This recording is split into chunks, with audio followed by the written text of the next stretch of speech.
Okay, we are climbing up nice and steady, and this is going to be my last game before I go out and grab some lunch. Our opponent plays e4. How to respond to this? Well, there are a million ways. e5 is not something I play. But at this level, I'm just going to go ahead and play it. I don't know all that much theory and all of the possible things and lines that my opponent can throw at me, but I'm sure we'll be just fine here. I normally play c6 or c5 or the Alekhine defense. Okay, so this is the center game. You know, I take here and your queen lands on d4 and I kick it with my knight, and that's actually... It's not terrible for white, but this is by no means the best way to start the game. Because now you've moved your queen, and again, I am very tempted actually just to tag all these early queen games together, because we've had a number of these recently, and I'm thinking that bishop c5 is probably just fine here. It's not often I actually play against the center game,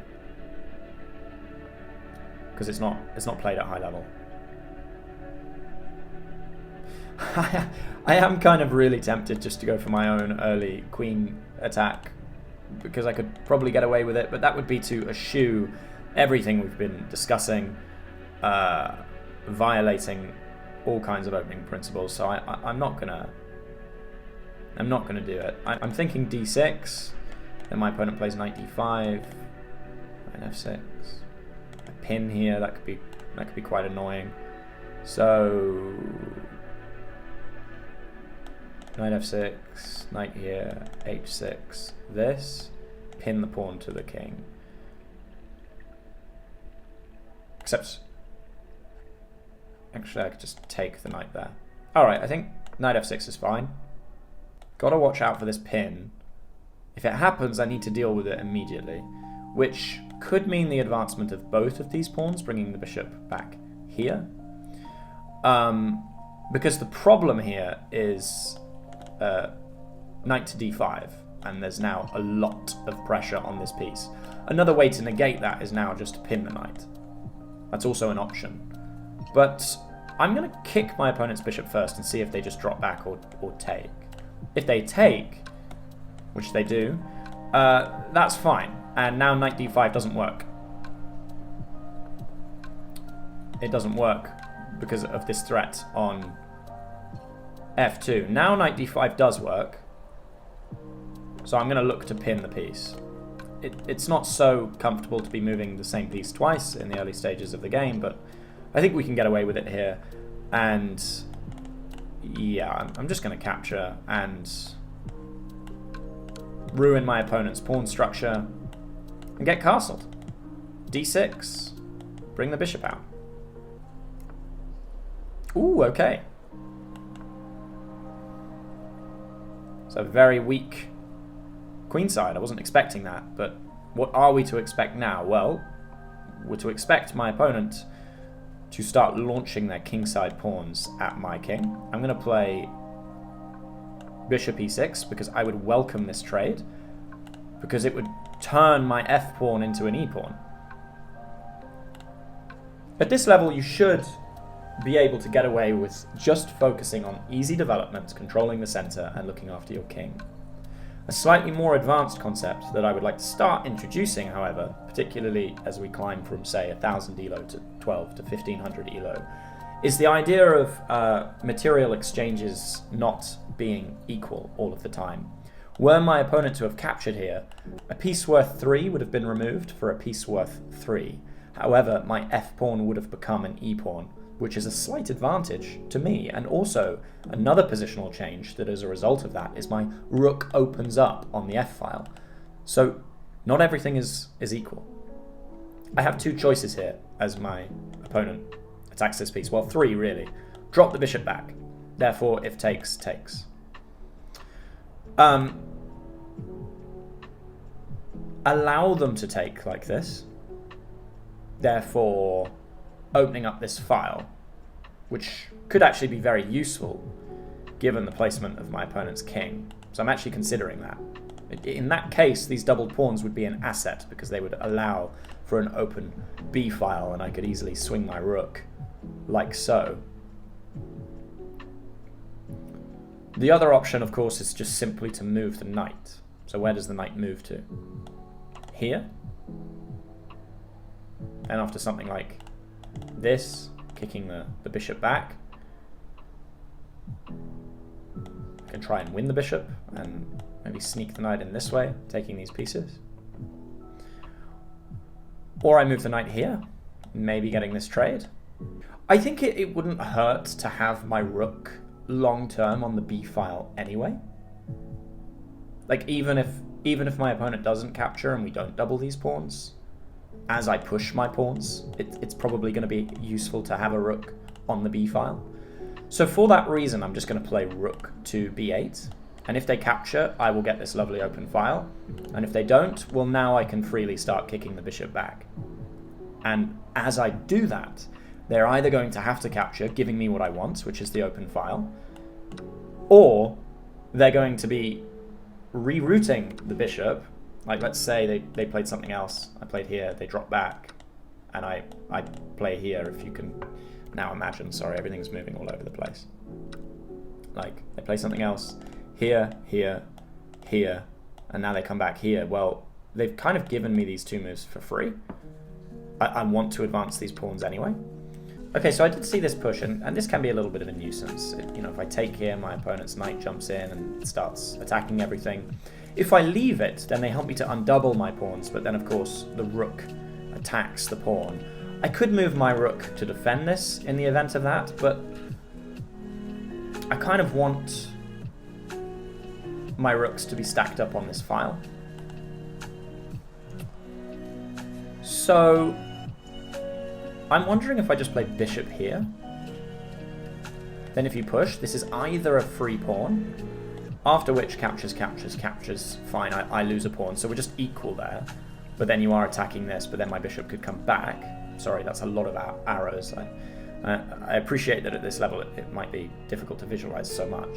But also if I move here and this, then I take here, and after this, the pawn is for free.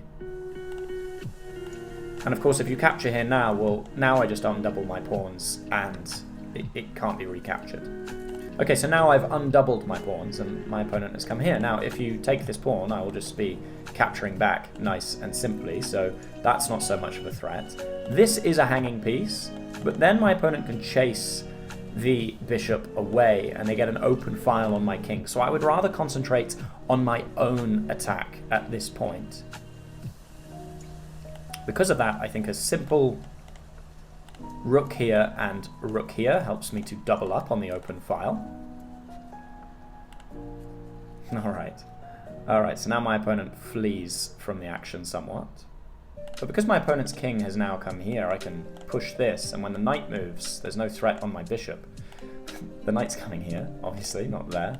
My arrows today are ridiculous. And sorry for the cuts and me losing a big chunk of time.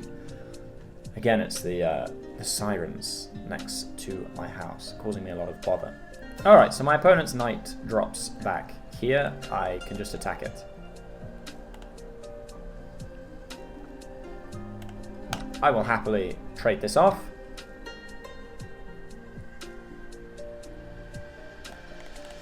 And now it's likely to be a case of who can pick off whose weak pawns the fastest. So, I think the easiest way to do that is to come here and start threatening to win these pawns. I'm expecting a rook here.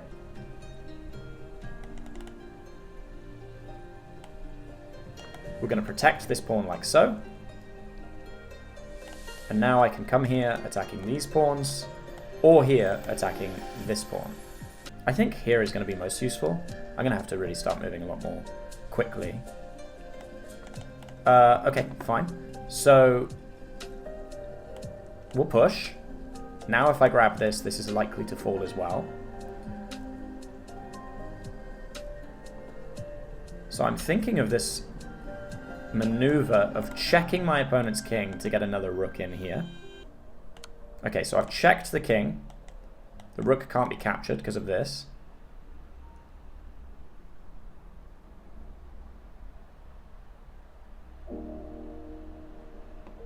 And now I want to go after this pawn like this. I know I could have grabbed this pawn or you know, stacked up here. If I had stacked up here, this would be an easy defense. The thing is with this square, is if my opponent's not careful, their king is going to end up in a lot of trouble.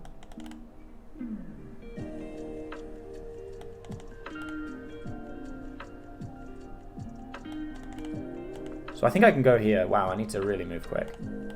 Now, I don't think you can take this.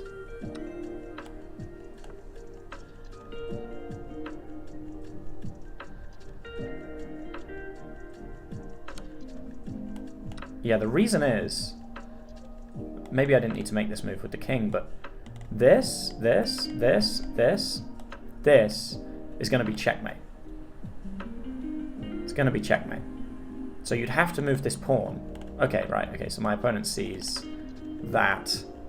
Wow, time. We just want to...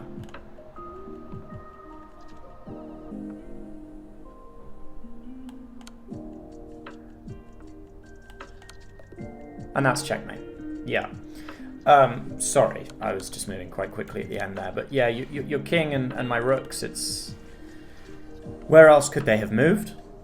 Well, you can't move backwards. Here is checkmate. And here is protected by the king. If here, check. And that would also be checkmate, I think. Yeah, here and that's mate. And even if there were an escape square, you'd be dropping this rook because you can't come forward because of the king there.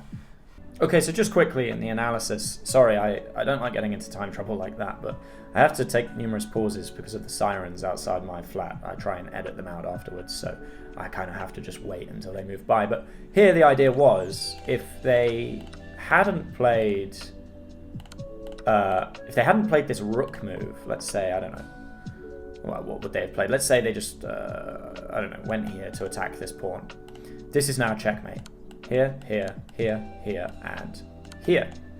You are completely stuck. The rook prevents you from sneaking out this way, the rooks protect one another, the pawn holds this square, as does the king. So that's what I was kind of going for. However, what resulted was something very similar. Which was that by advancing this pawn, it's all very forced. After this check, you only have two squares, here or here. If here, this, and if, as in the game here, then this. You can't escape this way. You can't escape here, the king holds that.